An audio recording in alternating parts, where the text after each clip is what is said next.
안녕하세요. 수험생 여러분의 막막함을 해결해드리는 강사 정재준입니다. 오늘은 이제 4월부터 7월까지 진행되는 에센셜 코스 오리엔테이션 강의 되겠습니다. 먼저 오리엔테이션 소제목으로 34개년 92학년도부터 2025학년도까지 이 기출문제를 설명할 수 있는 사람으로 거듭날 수 있는 강의라고 붙여봤고요. 그래서 이렇게 소제목을 붙인 것처럼 제 강의를 잘 수강을 해주시고 수강한 내용을 끊임없이 복습하고 인출하는 연습을 계속 한다면 어떤 기출문제를 보더라도 그 기출문제 안에 들어있는 용어나 또 그 용어랑 관련 있는 배경 지식, 그 다음에 그런 용어와 배경 지식을 바탕으로 출제 의도를 해석하고 올바른 답까지 도달할 수 있는 그런 일련의 과정들이 자연스럽게 이루어지실 거라고 생각을 합니다. 그리고 참고 삼아서 이 에센셜 코스 안에는 과목별로 좀 분류를 해놔가지고 첫 번째는 고체지구, 두 번째 유체지구, 세 번째 천문학 이런 식으로 과목별로 분류를 좀 해놨습니다. 그래서 만약에 특별히 부족한 과목이 있다 하면은 그 과목만 골라가지고 수강해 주시면 되겠고, 그게 아니라 전반적인 진도를 저와 함께 걸어가실 분들은 이제 패키지로 끊으시면 되겠습니다. 그래서 아마 저 각각의 강의들의 오리엔테이션이 똑같은 영상이 올라갈 것 같으니까 어떤 하나의 단과에서 이 오리엔테이션 강의를 시청하셨다면은 다른 단과에서는 어차피 똑같은 내용이니까 과감하게 스킵해 주시면 되겠습니다. 그리고 또 참고 삼아서 제가 지금 이거 강의를 찍는 시간이 굉장히 좀 이른 시간이라서 목이 지금 아예 안 풀려 있어요. 그래서 이거 강의를 들으시면서 저 사람 목소리는 왜 저래 뭐 이렇게 생각하지 마시고, 본 강의에서는 아마 이거보다 더 풀려가지고 더 고운 목소리가 날 거니까 그 부분도 좀 참고해서 이해해 주시면 감사하겠습니다. 그러면 본격적인 오리엔테이션 강의에 앞서서 목차부터 좀 설명을 드리겠습니다. 먼저 첫 번째는 전반적인 강의 소개를 해드리고, 두 번째는 어떤 식으로 강의가 진행될 것인지 강의 계획, 그 다음 세 번째는 효율적인 강의 활용 방안, 다음 네 번째는 다음 카페 활용 방안인데, 좀 이따가 강조하겠지만은 생각보다 이 다음 카페를 활용 안 하시는 선생님들이 많습니다. 이제 제 개인적으로 판단을 했을 때 제가 강사라는 신분으로서 가지고 있는 강점이 뭔가, 그 중에 하나가 저 카페 운영을 잘한다는 거거든요. 이게 뭐 제 입으로 말하기 좀 쑥스럽긴 하지만 굳이 쑥스러운데도 불구하고 여러분들한테 말씀을 드리는 이유는 여러분들이 충분히 누릴 수 있는 가치가 있는데 단순히 귀찮다는 이유로 그거를 좀 못 가져가시는 게 아닌가, 그런 부분에서 조금 안타까운 마음이 들어가지고 굳이 좀 말씀을 드려봅니다. 그리고 이제 마지막으로 다섯 번째, 합격을 위해 필요한 마인드셋 해가지고 마음가짐에 대한 이야기 조금 나눠보면서 마무리하도록 하겠습니다. 그러면 첫 번째 강의 소개부터 살펴보면은, 아까 도입부에서 한번 말씀드렸던 것처럼 제가 추구하는 강의의 철학이 담겨있는 한 문장이라고 볼 수 있습니다. 그래서 다시 한번 읽어보면은 34개년 1992학년도부터 2025학년도까지 심층 유형 기출 문제의 등장 및 연관된 모든 용어와 배경 지식을 이해, 구조화, 인출하는 연습을 반복하여 다른 사람에게 설명할 수 있는 사람이 되는 것. 저는 이 수준에 도달하면은 시험이 어떤 식으로 나오던 최소 1차 합격은 할 수 있다고 자신 있게 말씀드릴 수 있고요. 작년에 제가 똑같이 이 이야기를 했는데 많은 선생님들이 그 이야기를 듣고 반신반의하는 선생님도 있었고, 절대적으로 잘 믿어주는 선생님도 계셨고, 다양한 선생님들이 계셨는데 결국에는 많은 선생님들이 좋은 결과를 얻어냈기 때문에 올해는 작년보다 조금 더 자신 있게 말씀드릴 수 있을 것 같습니다. 그리고 이제 에센셜 코스에서 조금 달라지는 부분은, 우리가 지난 1월에서 3월 동안 공부했었던 이니셜 코스, 거기서는 이제 난이도가 조금 낮은 단순 유형들의 문제를 풀었다면 에센셜 코스에서는 심층 유형 조금 더 어려운 난이도의 문제들을 이니셜 코스 때 했던 것처럼 열심히 분석을 해볼 예정이다. 그런 부분에서만 조금 차이가 있습니다. 그럼 이제 그런 부분들을 조금 더 수치화해서 살펴보면은, 위쪽에 보이는 내용은 이제 이니셜 코스 오리엔테이션 때도 했던 내용이죠. 그래서 우리가 총점 100점이 있을 때 이 안에서 교육화, 과교론, 그리고 전공인데, 이 전공 56점에 해당하는 것 중에서 30점이 단순 유형 배점으로 우리가 흔하게 얘기하는 지구과학 1, 2 내용, 거기서 조금 더 나아가서 지구과학 개론급 문제들, 그 문제들이 평균적으로 30점이 나옵니다. 그리고 이 현상은 뭐 작년이나 재작년 그때에서만 그런 게 아니고 그 전에 치렀던 시험들에 대해서도 분석을 해보면은 전반적으로 저런 모습을 보여줍니다. 그렇기 때문에 많은 합격 수기에서도 뭐 지구과학 1, 2가 중요하다, 기초가 중요하다, 그런 이야기들이 꼭 들어있는 것이, 실제로 전공 56점 배점 중에서 30점이라고 하는 굉장히 큰 배점을 차지하기 때문에 그렇습니다. 그래서 우리도 그 중요성을 알기 때문에 1월에서 3월이라고 하는 시간 동안 이니셜 코스를 통해서 아래 보이는 요 문제들을 해결해 봤던 거죠. 그래서 이렇게 난이도가 좀 쉬운 문제들을 통해서 임용 개념 체계의 기초를 좀 다졌다면은 이제 4월부터 시작되는 에센셜 코스에서는 남아있는 심층 유형 난이도가 좀 높은 문제들을 노린다. 이렇게 심층 유형으로 분류해 놓은 거는 고체 147문항, 유체 95문항, 천문 75문항 이런 식으로 구분해 놨고요. 요 문항들이 이제 어떤 내용이 들어있고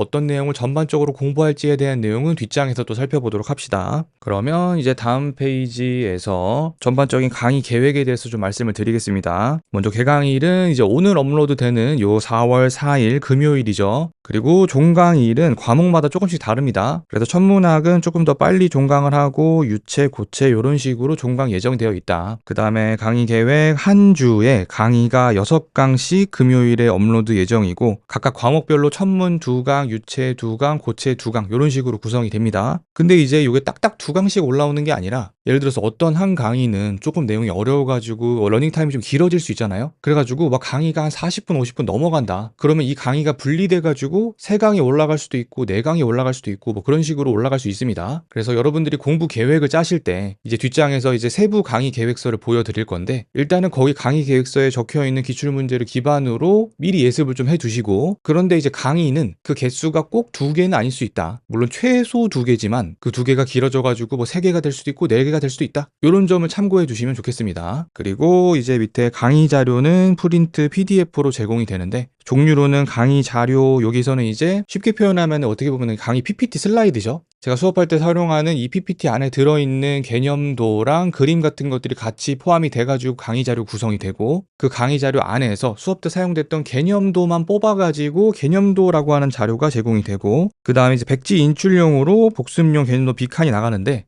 요거는 지금은 이제 아예 빈칸이라고 해가지고 어떤 개념 간의 목차들 정도만 나오고 내용은 아예 비워져 있어요. 근데 요 버전으로 제공을 해드리니까 이 백지 인출하기에 너무 어렵다. 그래서 차라리 좀 빈칸이 뻥뻥 뚫려 있는 게 좋겠다. 이런 건의사항을 이니셜 끝나고 이제 좀 주셔가지고 그 부분은 최대한 반영을 하려고 하겠습니다. 그런데 또 이제 조교 선생님들하고 손발을 맞춰야 되는 그런 시간들이 또 있어가지고 아마 첫 번째 강의부터 바로 빈칸 개념도가 올라가진 않을 것 같고 초반에는 좀 백지 인출용 개념도가 나가다가 점점 이제 빈칸 뚫려져 있는 개념도로 그런 식으로 좀 업로드하는 방향으로 진행해 보도록 하겠습니다. 그리고 이제 마지막으로 이제 문제만 들어있는 문제 모음 있고요. 요거는 이제 작년에 강의를 진행하면서 수강생분들하고 계속 물어보면서 자료 이런 스타일이 좋냐, 어떤 스타일이 좋냐, 또 공부할 때 필요한 건 뭐가 있냐 이런 것들을 좀 소통을 하는 과정으로 이제 만들어졌기 때문에 어느 정도 여러분들의 니즈에는 좀 충족이 될 것 같고요. 그런데 또 그럼에도 불구하고 요런 자료가 있으면 참 좋겠다 하는 부분들이 있다면은 카페를 통해 가지고 건의해 주시면은 검토해 본 다음에 반영을 할 수 있도록 하겠습니다. 그리고 마지막 네 번째 세부 강의 리스트 다음 장에서 한번 살펴보게 되면은 첫 번째 천문이고요. 천문은 총 이제 14주 해가지고 28까지 칸이죠. 그래서 이런 내용들 이제 배울 예정이다. 그래서 원래는 이 개념들로 조금 더 이제 세부적인 강의 제목을 좀 만들었었는데 이 개념의 구조와 관계를 조금 더 명확하게 하기 위해서 공청의 평가 요소를 기준으로 이렇게 크게 좀 대분류를 해놨습니다. 그래서 강의를 수강하시면은 요 안에 들어가면은 이 분류 체계 안에서 또 어떤 세부 분류 체계로 구분이 되는지 또 공부를 하기 때문에 강의 제목은 이런 식으로 판단해 주시면 되겠고요. 그래서 요 천문 파트에서는 뭐 우리 작년에 나왔던 뭐 구면 좌표계 그리고 뒤에서는 뭐 과학적 두께 그 다음에 이제 뭐 스펙트럼에서도 뭐 발못 점프 또 특이한 스펙트럼의 모양 그 다음에 별의 진화도 이니셜 때는 간단한 것만 했다면 이제 조금 더 심층적으로 들어가고 그 다음에 전체 물리학적으로 별의 물리적인 특성도 한번 공부해보고 그 다음 뒤쪽에 이제 우리 은하 파트에서는 뭐 오호트 공식 해가지고 은하 회전 곡선을 조금 더 정량적으로 분석을 해보고 그 다음 외부 은하와 우주론 이쪽 파트에서는 이니셜 코스에서 배웠던 허블 법칙, 적색 편의 요걸 이제 조금 더 확장해서 르메트르 방정식까지 확장을 시키고 그런 내용들이 추가된 심층 문제들을 좀 다룰 예정입니다. 그런데 너무 걱정하지는 않으셔도 되는 게 제 개인적으로는 이 항성 파트에서 전체의 물리적인 특성 그쪽에 나오는 역학 부분을 제외하고는 난이도가 그렇게까지 높지 않다고 생각을 하거든요.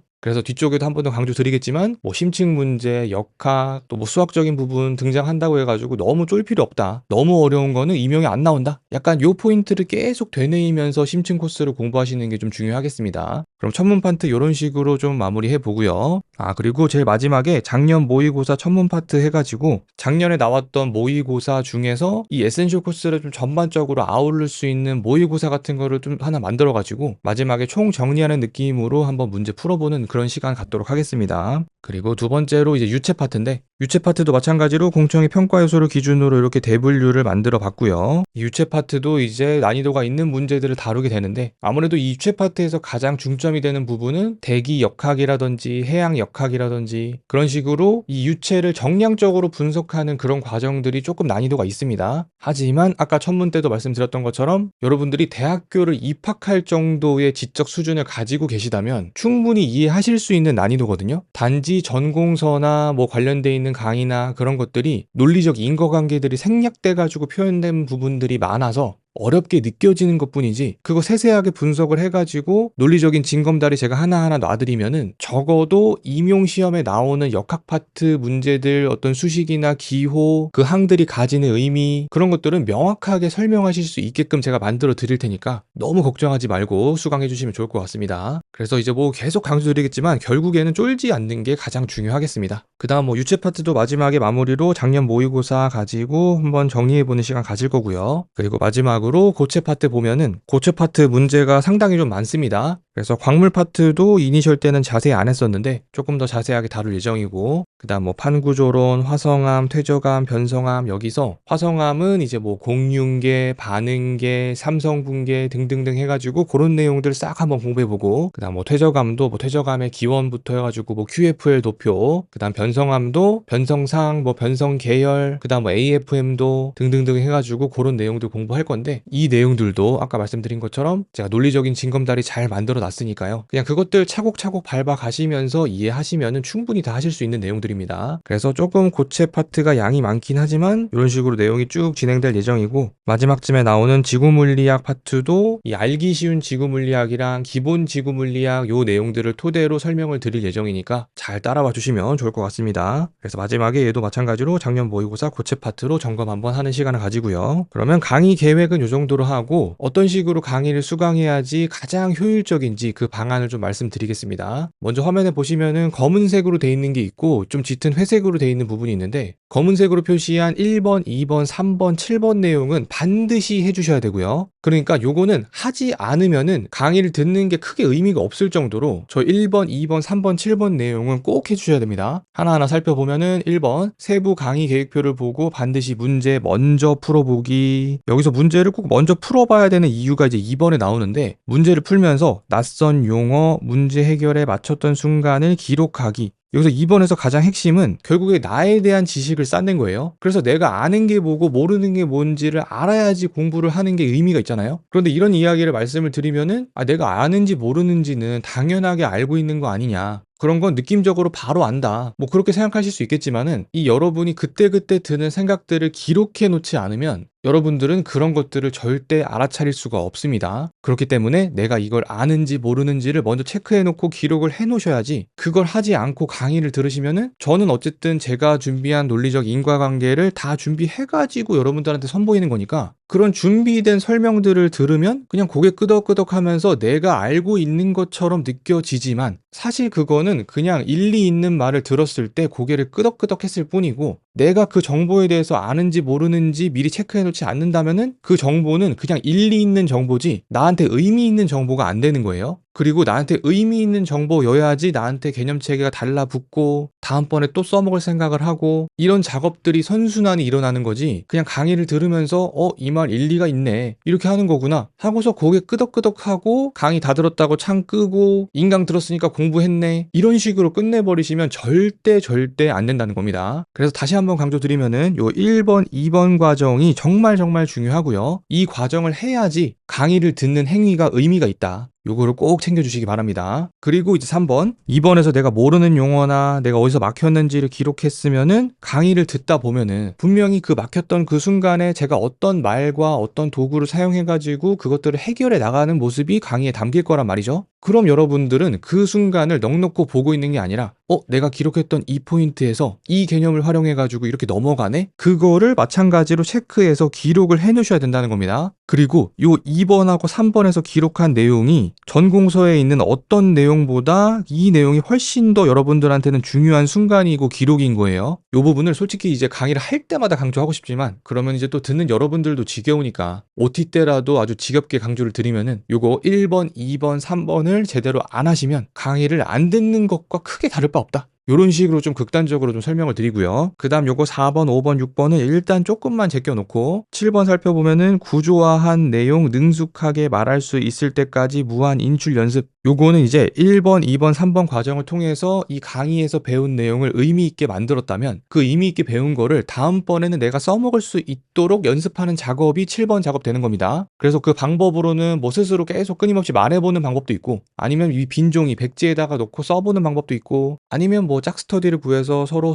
물어보면서 질의응답식으로 진행할 수도 있고 그것도 아니라면 스터디를 구성해가지고 다 같이 토론하면서 그런 과정들을 수행해 볼 수도 있고 방식은 다양하지만 이 목적을 수행하기 위한 행동은 꼭 해주셔야 된다는 겁니다. 그래서 다시 한번 강조드리면은 요 1번, 2번, 3번, 7번을 충실하게 이행하시면서 강의 다 소화하신다? 그러면 정말 장담 드릴 수 있는데 1차 합격은 무조건 하실 수 있습니다. 그런데 여기서 이제 저 전제 조건을 잘 들어보시면은 이 1번, 2번, 3번, 7번을 잘 해야지 제가 말한 식으로 장담할 수 있는 거예요. 그냥 막연하게 TV 보듯이 강의 본다고 해가지고 절대 점수가 오르고 합격할 수 있고 그런 거 절대 아닙니다. 여러분들의 노력이 반드시 필요하다는 부분을 꼭 기억해 주시고 그 다음에 이제 또 이해 정도가 좀 빠르거나 아니면은 공부를 그동안 열심히 해오셨어가지고 이 1번, 2번, 3번, 7번을 수월하게 하고서도 시간과 에너지가 남는 선생님들이 계실 수 있습니다. 그 선생님들께는 지금 회색으로 써져 있는 4번, 5번, 6번, 8번 내용을 좀 추천드리고요. 이런 식으로 제가 이제 강의에서 이제 내용 출처들을 써드리는데 그 내용 출처 안에 들어있는 내용 발제독 해보면서 아 여기서는 이런 문장들이 써져 있구나 그 개념이 정리되게 된 그 원본으로 가가지고 아 이런 책에서 이런 맥락으로 설명이 돼 있었구나 이런 식으로 발제독 해보시는 거 추천드리고요. 그 다음 5번 강의 때 공부한 방법과 같은 방식으로 꼬리물기 추가 학습하기.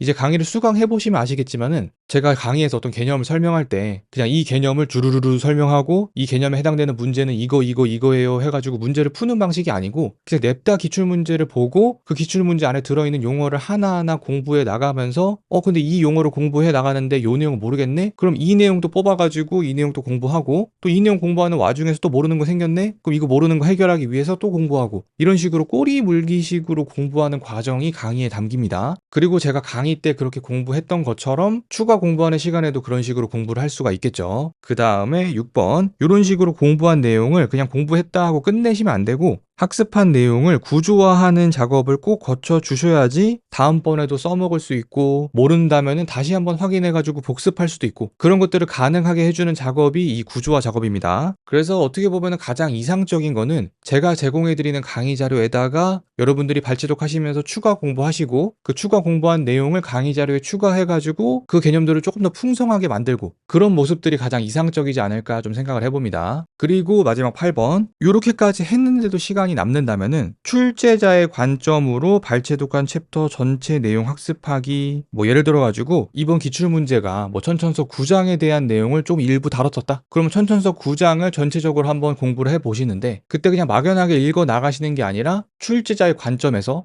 이 그림하고 이 그래프 이 글에 대한 설명은 시험 문제에 나올 수도 있겠는데 기존의 기출문제랑 비슷한데 뭐 이런 식의 생각을 가지고 그림 그래프 글들을 바라봐 주는 거죠. 그래서 마지막을 통해서 강조드리고 싶은 거는 여러분이 공부하실 때 수험생 입장에서 공부하지 마시고 문제를 출제하는 출제위원회 입장에서 공부하시고 그 다음에 기출문제 분석을 할 때는 출제자가 이런 용어랑 이런 배경 지식 이런 제시문을 왜 넣었을까 그런 식으로도 공부해보고 그 다음 답을 쓸 때는 채점하는 사람 입장에서는 어떤 게 채점하기 편할까 또는 어떤 키워드가 들어가 있어야지 채점하기 수월할까 그런 식으로 수험생 모드가 아니라 출제자 또는 채점자의 모드로 공부하는 것을 추천을 드립니다. 그래서 이런 식으로 이제 효율적인 강의 활용 방안에 대해 좀 말씀을 드렸고 다시 한번 강조드리면은 요거 전체 다 할 필요는 없지만 1번, 2번, 3번, 7번은 반드시 하셔라. 마지막으로 한 번 더 강조드리겠습니다. 그리고 다음 페이지에서 다음 카페 활용 방안 좀 설명드리겠습니다. 먼저 1번부터 5번까지 내용은 현재 진행되고 있는 스터디들이고요. 기상 인증 스터디, 열품타 캠 스터디, 기출 변형 문제 제작 스터디, 그 다음 주민출 스터디, 백지 인출 스터디. 요건 이제 제가 직접 운영하는 5개의 스터디들이고요. 에센셜이 시작되면은 또 새롭게 모집을 할 예정입니다. 그 다음 이제 6번, 7번, 8번은 이제 예정 중인 스터디인데 6번에서 그림 스터디라고 하는 것은 결국에 우리 시험에 나오려면은 그림하고 그래프 제시문들이 있어야지 문제가 구성이 되잖아요. 그럼 그 생각을 거꾸로 해본다면은 이 책에서 그림, 그래프 얘네들을 좀 중점적으로 살펴보다 보면은 시험 문제에서 건질 만한 게 있지 않을까. 요런 생각에서 조금 기획을 해보고 있고요. 작년에 요 스터디를 한번 좀 해봤었는데 이 스터디를 하다 보면은 이제 그림에 대한 거를 많이 접하다 보니까 실제로 작년에 기출됐었던 그 달의 엄폐 그래프 있죠? 그것도 골라내가지고 이제 그림 스터디에서 다루고 하긴 했었는데 그런 것들을 생각을 해보면은 충분히 좀 의미가 있는 스터디가 되지 않을까 싶어가지고 저 그림 스터디는 조만간 기획해가지고 또 모집을 할 예정입니다. 그리고 또 이제 또 제가 운영하는 스터디가 좋은 게 일단 스터디를 파토내지 않을 것 같은 스터디장이 운영을 하는 점도 있지만 굉장히 많은 인원수들을 제가 한꺼번에 다루게 되면서 시간과 에너지를 조금만 쓰고도 다른 사람들도 또 그렇게 시간과 쓴 에너지를 결과물을 모아가지고 보게 되니까 이 스터디의 효율이 굉장히 높아지는 거죠. 그러니까 예를 들자면은 그림 스터디 한다. 그래서 천천서 안에 들어있는 그림들을 다 우리가 분석을 해볼 건데 내가 혼자 하면 너무 많잖아요. 근데 제가 한 사람 한 20명 모아요. 그럼 20명이 천천서 그림들 다 뜯어먹는다고 생각을 해보면은 굉장히 적은 에너지를 가지고 천천서 안에 들어있는 그림과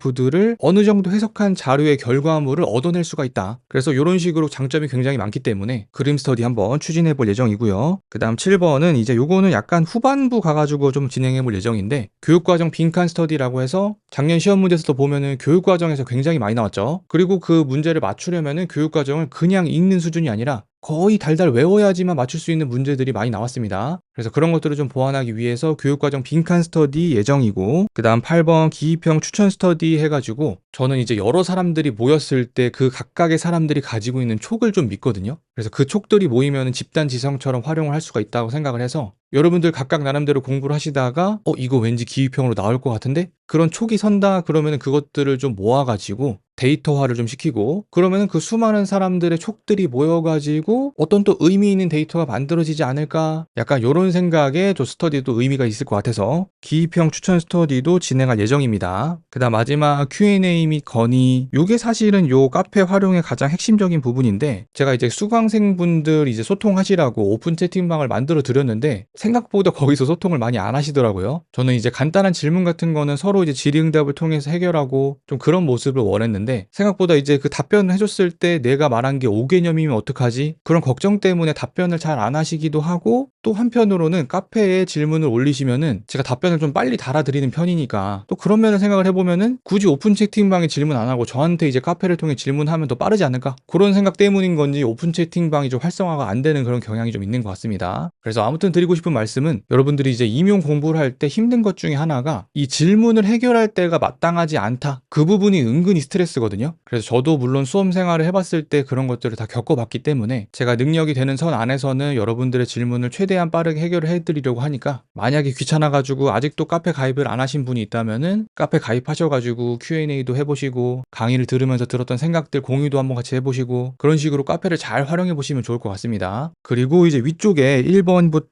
5번까지 지금 제가 운영하고 있는 스터디들이 있는데 요거는 제가 실제 수험 생활을 할 때 의미 있었고 저한테 좋은 긍정적인 영향을 줬던 것들만 가지고 이제 운영을 하는 거기 때문에 여러분들도 참여를 해보시면 분명히 긍정적인 선순환을 느끼실 수 있거든요. 게다가 요거를 참여만 잘 해도 월별로 결산해가지고 푸짐한 상품도 드리니까 이런 부분들 고려해가지고 카페 꼭 가입해 보시기 바랍니다. 그러면 이제 카페 홍보는 이 정도로 마무리하고요. 마지막으로 이제 합격을 위해 필요한 마인드셋 하면서 정리하도록 하겠습니다. 먼저 첫 번째 심층 문제라고 쫄지 않는 것이 중요하다. 여기서 쫄지 않는 것이라고 하는 요 문구는 시험에 임박하면 임박할수록 제가 정말 많이 말씀을 드릴 겁니다. 우리가 사람이 제가 생물 전공은 아니라서 잘 모르지만은 교감신경하고 부교감신경 그런 것들이 있잖아요. 근데 그 교감신경 생각해보면은 결국에는 옛날 옛적으로 돌아가면은 우리가 사냥할 때 모드예요. 사냥할 때. 근데 그 사냥할 때 떠올려 보면은 우리가 목표로 하는 그 사냥물에 대해 가지고 초점을 쫙 맞추고 다른 것들 잘 안 보이고 집중하고 긴장하고 호흡하고 맥박 빨라지고 그런 모드로 들어간다는 걸 의미한다는 거죠. 그런데 이제 우리가 공부를 하고 시험 문제를 보면서 이 문제 해결에 대한 창의적인 생각을 떠올리고 그다음에 이 개념을 이해하고 그런 식으로 머리를 굴리는 데는 그런 교감신경 모드로 들어가면은 그런 과정들이 순탄하게 잘 안 일어납니다. 물론 지금 제가 비유로 든 이 설명은 틀린 부분이 있을 수 있습니다. 하지만 어쨌든 중요한 거는 이 문제를 보고 두려움과 불안, 쫀다 이런 감정을 느끼는 순간 공부가 제대로 안 돼요. 공부가 제대로 안 될 뿐만 아니라 시험장 가서도 시험 문제를 제대로 못 풀고. 근데 그런 나는 내가 가지고 있는 실력을 제대로 발휘할 수가 없는 나잖아요. 그러면 그것만큼 안타까운 게 없잖아요, 또. 그래서 나중에 11월 달에 시험장에 가고 시험지를 받았을 때도 쫄지 않으려면은 지금 이 심층 문제를 풀어 감에 있어가지고 막 수식들 등장하고 항들 복잡하고 막 편미분 등장하고 그러면은 막 공부하기도 싫어지고 내가 이걸 할 수 있을까? 도저히 못할 것 같은데 하면서 쫄아버리고 그런 순간들이 찾아왔을 때 내가 내 스스로를 세뇌를 하는 거예요. 이거 어렵게 생겼지만 까놓고 보면 어렵지 않아. 쫄지 말고 하나하나 살펴보자. 요 마인드가 11월까지 계속 차곡차곡 누적이 되어야지 실제 시험장에서도 그 마음이 고스란히 나옵니다. 그리고 그 마음가짐을 갖춘 사람이랑 갖추지 못하고 시험장에서 당황하는 사람이랑 그 두 사람이 가지는 실력 차이, 그리고 또 그 실력 차이에 의해서 나타나는 점수 차이, 그런 것들은 정말 명확하게 나타나거든요. 그렇기 때문에 가장 첫 번째로 배치한 요 심층 문제라고 쫄지 않는 것이 중요하다라고 하는 거 다시 한번 강조드리고, 요거는 시험장에 들어갈 때까지 계속 세뇌를 해줘야 된다. 그 다음 2번,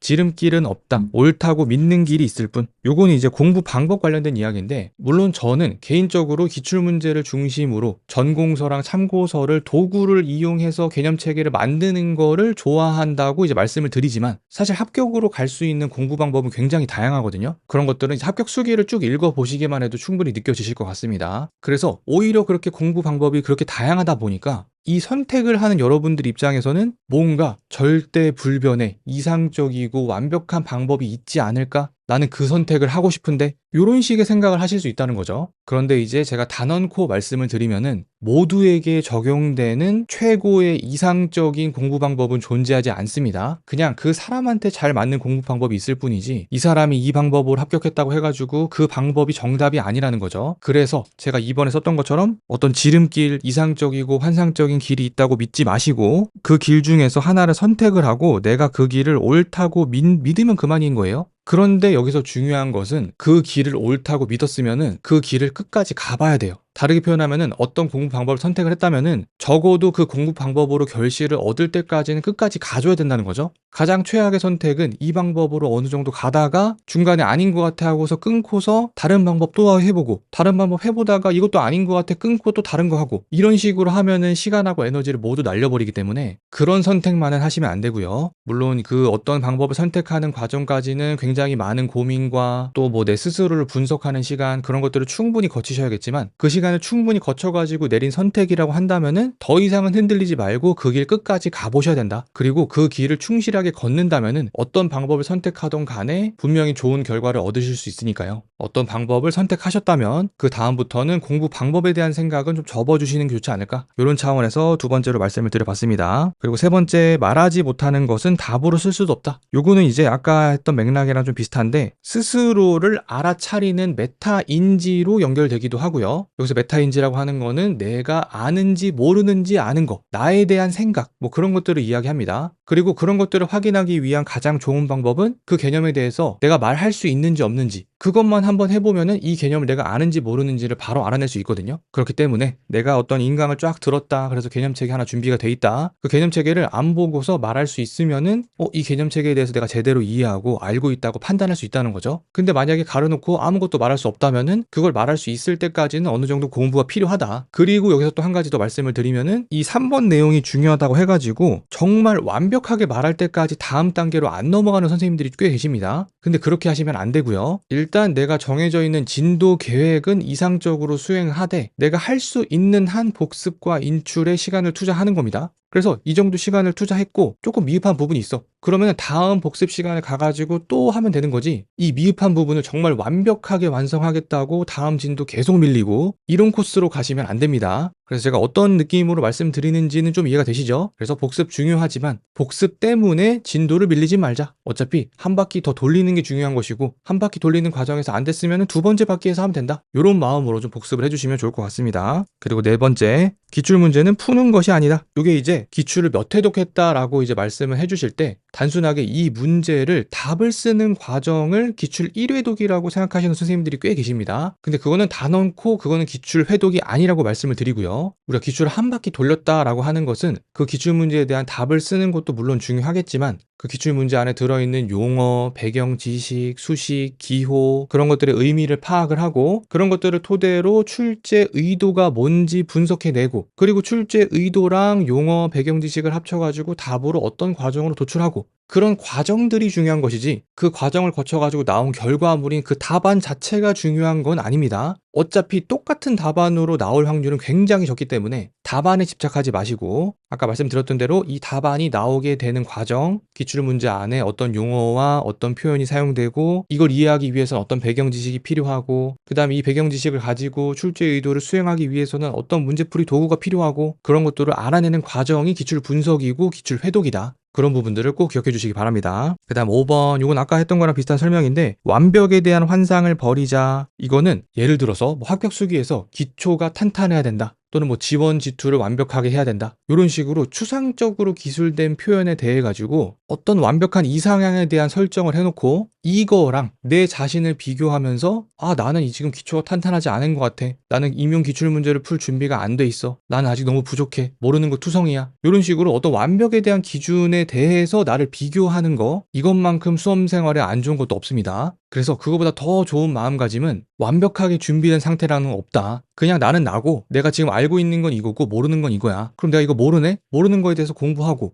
이거 공부하다 보니까 이것도 모르겠네? 모르는 것도 공부하고 이런 식으로 출발점을 나로 잡고 나를 기준으로 해서 내가 모르는 것들을 채워나가고 그런 식으로 공부하다 보면은 작은 성공 경험들이 쌓이기 때문에 점점점 자신감이 생기고 자존감도 올라가고 공부가 조금 더 재밌어지고 이런 식으로 긍정적인 선순환이 흘러갈 수 있는 거죠. 그래서 5번 완벽에 대한 환상 또는 기준 이런 것들을 버리고 내려놓는 게 중요하겠습니다. 그리고 6번 임용은 100점 맞는 시험이 아니다. 그래서 6번 내용을 좀 다르게 설명을 해보자면은 임용시험은 100점 맞는 시험이 아니고 마땅히 맞춰야 될 문제를 다 맞추면 합격하는 시험이다. 좀 이런 식으로 바꿔서 표현을 하고 싶습니다. 그래서 뭐 이니셜 OT 때도 말씀을 드렸지만은 작년 시험 분석을 해보면은 과교론까지 해서 이제 80점이라고 하는 배점에 대해서 70점은 기출 변형 문제였습니다. 그러니까 내가 80점 전부 다는 못 맞아. 하지만 기출 변형을 정말 꼼꼼하게 하고 분석을 잘한다면은 70점은 맞을 수 있을 거야. 여기서 70점은 교육학 빼고 70점이에요. 그러면은 다른 사람보다 조금 더 효율적으로 공부하고 물론 남아있는 그 10점은 못 맞출 가능성이 있지만 70점만큼은 확실하게 가져갈 수 있다.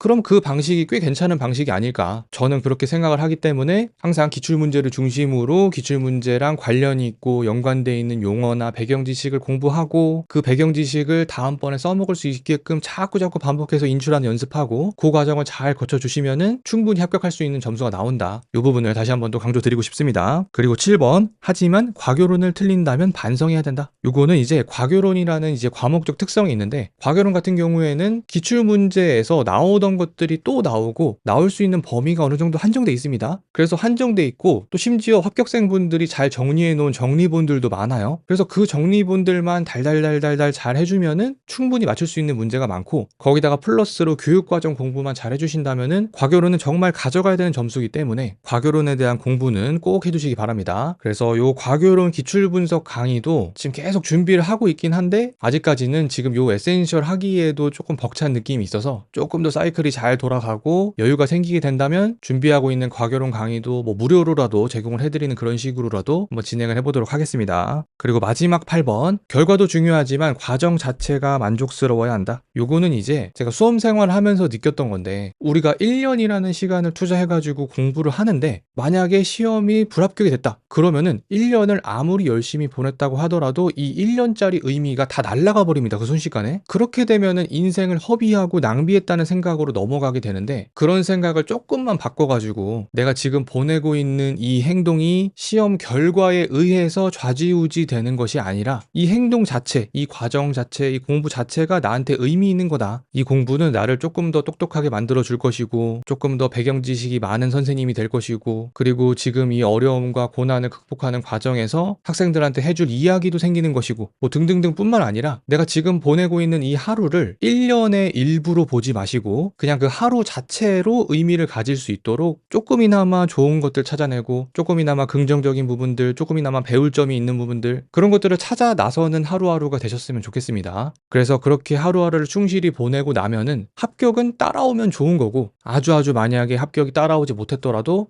그래도 나는 1년 하루하루 정말 충실하게 보냈다, 이거보다 더 잘 보낼 수 없었어, 이런 감정을 마주한다면은 만약이라도 불합격을 마주했을 때 그 현실을 극복할 수 있는 힘이 훨씬 더 생긴다고 생각을 합니다. 그래서 마지막에 드리는 말씀이 좀 추상적이라서 와닿을지 모르겠지만은, 어쨌든 중요한 거, 시험의 결과 물론 중요하지만 여러분들이 지금 이 강의를 듣는 순간, 그리고 오늘 하루 계획을 마치는 거, 그런 모든 순간순간들이 다 의미 있는 행동이라는 거를 잊지 않으셨으면 좋겠습니다. 그래서 어떻게 하다 보니까 오리엔테이션이 조금 중언부언하는 느낌으로 흘러간 것 같은데, 제가 여러분들한테 전달드리고 싶었던 메시지가 잘 전달이 되었으면 좋겠습니다. 그러면 오리엔테이션은 이 정도로 마무리하고요. 그 다음 에센셜 1강에서 만나도록 하겠습니다. 여기까지 강의 들어주셔서 감사합니다.